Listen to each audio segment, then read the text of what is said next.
And my message, not only to my European colleagues, but especially to the United States, is that if we don't drive a more cooperative or dignified foreign policy with especially the global south, the likes of India, we're going to lose this game. We need India. It's just a fact. We can't fight them alone in Asia Pacific. Modi से पंगा लेकर बड़ा भारी पड़ गया है। Finland जो NATO का सदस्य देश है, उसके राष्ट्रपति स्टब ने चेतावनी दी है कि अगर यूरोप और अमेरिका ग्लोबल साउथ और भारत के प्रति ज्यादा सम्मान और सहयोग नहीं दिखाते हैं तो इसका खामियाजा अमेरिका को ही भुगतना होगा। He's the head of a major democracy, the most populous democracy in the world. 5 या 50 billion, sorry, correct me the figures, billion market release कर दिया है डॉलर्स। अब ये सोना खरीदते जा रहे हैं और पूरी की पूरी भारत की जनता हमारे पीछे पड़ गई है। When you see people like Narendra Modi attending too, what do you make of his attendance? Well, there's a lot of bad news here. Moody's Analytics ने चेतावनी दी है कि अमेरिका गहरी मंदी की ओर आगे बढ़ रहा है। I think this meeting is highlighting a major challenge for the Trump administration. अब खुद ही उनके पास मिन्नतें करते हुए जा रहा है कि भाई हमें साथ रखो, हमें अलग ना करो, हमने वो जो सर पिरे में आके बयान दे दिए उनको सीरियस ना लो। Donald Trump now sent India back toward Russia to grow closer to China. I think the real news here is Prime Minister Modi of India and his embrace of Vladimir Putin. That's a clear signal to the United States. तो दोस्तों, Finland के राष्ट्रपति ने America को चेतावनी दी है कि अगर आपने जल्दी से जल्दी भारत के साथ रिश्ते नहीं सुधारे तो अमेरिका की जो अर्थव्यवस्था है वो कमज़ोर हो सकती है और अमेरिका को इसका खामियाजा भी भुगतना पड़ेगा। दोस्तों, डोनाल्ड ट्रंप के 50% टैरिफ से भारत और अमेरिका के रिश्ते बढ़ गए हैं और जिसके बाद मीडिया में यही चर्चा है कि इंडिया पे अमेरिका ने सबसे ज़्यादा टैरिफ थोपा है। अब तो एससीओ समिट में भारत, चीन, रशिया के एक साथ होने से विदेशी जो मीडिया है, अमेरिकन मीडिया हो, तमाम पे यही खबरें चल रही है कि इंडिया, रशिया तीनों एक एयरलाइंस बना रहे हैं, RIC, इसको फिर एक्टिवेट कर रहे हैं। ये अमेरिका के खिलाफ है और अमेरिका के लिए इससे खतरा है, बहुत बुरा हो सकता है अमेरिका के साथ आने वाले वक्त में, क्योंकि अमेरिका ने भारत के साथ एक अच्छा पार्टनर खो दिया है डोनाल्ड ट्रंप ने अपने टैरिफ नीतियों से। और इंडिया अगर हमसे दूर हो गया तो अमेरिका के लिए मुसीबत की घड़ी है। अमेरिका के राष्ट्रपति डोनाल्ड ट्रंप खुद अपने घर में घिर चुके हैं और उनकी अपने पार्टी में भी उनकी आलोचनाएं हो रही है इस टैरिफ नीति से। तो दोस्तों, पाकिस्तानी मीडिया इस पर क्या कह रही है, चलो देखते हैं वीडियो के माध्यम से। 5 या 50 billion, sorry, correct me the figures, billion market release कर दिया है डॉलर्स। अब ये सोना खरीदते जा रहे हैं और पूरी की पूरी भारत की जनता हमारे पीछे पड़ गई है। ना ना ना ना ना ना, ये तो पूरी दुनिया में बदनाम कर दिया इन्होंने मुझे। सारे मेरे अपने अलाइज मेरा साथ छोड़कर चले गए, Japan, Australia, south Korea, Canada, UK ने भी स्टेटमेंट दिया, इजराइल तक ने स्टेटमेंट दे दिया। तो पंगा लेना तो पड़ गया है भारी। अब क्या करूं? अब कुछ नई तरकीब निकालता हूं, अब किसी और को पकड़ता हूं जिसके साथ दुनिया खड़ी नहीं होगी। So is come up with another interesting story today in the morning, for us the morning and there probably night. Adi bhai, a very warm welcome on the show. Just for viewers' information, this is the 6th engineer that we have on the alternate media.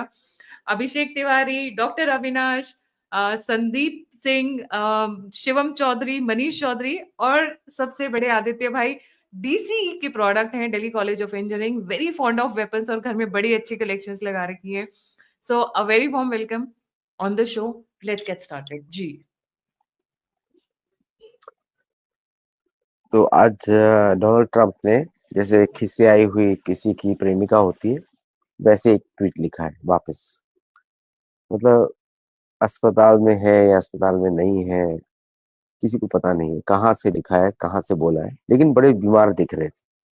अब वो बोलते हैं the big question to be answered is whether or not president Xi of China will mention the massive amount of support and blood that the United States of America gave to China in order to help it secure its freedom from a very unfriendly foreign invader.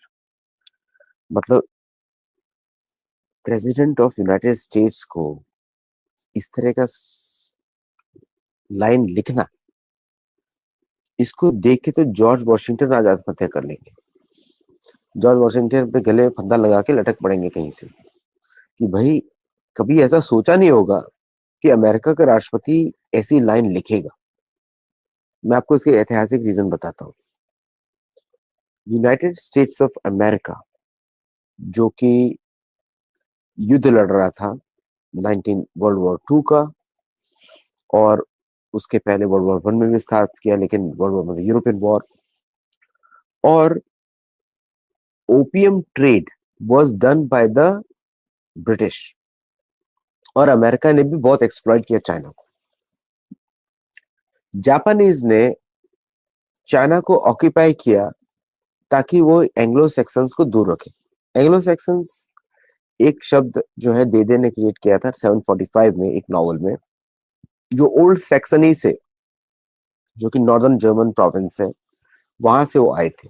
ये term announce किया था। आंग्लेस was a पुराना नाम इनका। आंग्लेस, आंग्लेस मतलब सनातनी, actually वो स्वास्तिका की पूजा करते थे। तो ये वही ब्रीड है जर्मन ओल्ड सेक्सनी की। लेकिन अभी तो ये सारे मलेशिया, यवन, पता नहीं क्या क्या बन चुके हैं। इनकी तो ब्रीड का भी पता नहीं कि कहाँ से इनका ब्रीड है। बट ये जो फर्स्ट लाइन है हिस्टोरिकली इनएक्यूरेट। दूसरा, जापान ने जो इन्वेट किया था चाइनीज को, जापान जो है शिंतो, वो जो है, प्राइम मिनिस्टर मोदी ने जानबूझ के विक्ट्री डे परेड में नहीं गए जहां पे चाइना जो है जापान के विरुद्ध सेलिब्रेट करता है। बिलीव मी, चाइना जो है would have been more culturally accurate under Japanese occupation, मैं ऐसा मानता हूँ। बिकॉज जापान का जो रिलीजन है वो शिंतो, सिंधु नदी के सभ्यता पे आधारित है, शिंतो। तो बट एनीवे, जो भी था हिस्टोरिकल फैक्ट जो भी है, अमेरिका ने किसी भी तरह फ्रीडम नहीं दिलाई चीन को। Believe me, Chinese freedom fighters fought, और जब अमेरिकन प्लेन्स जापान में बॉम्बार्डमेंट करके चीन में आते थे तो वो उनको बचा लेते थे। Okay, it was a purely Chinese freedom. America का उसमें कोई मदद नहीं था। Just like USA helped India in freedom struggle is a wrong statement.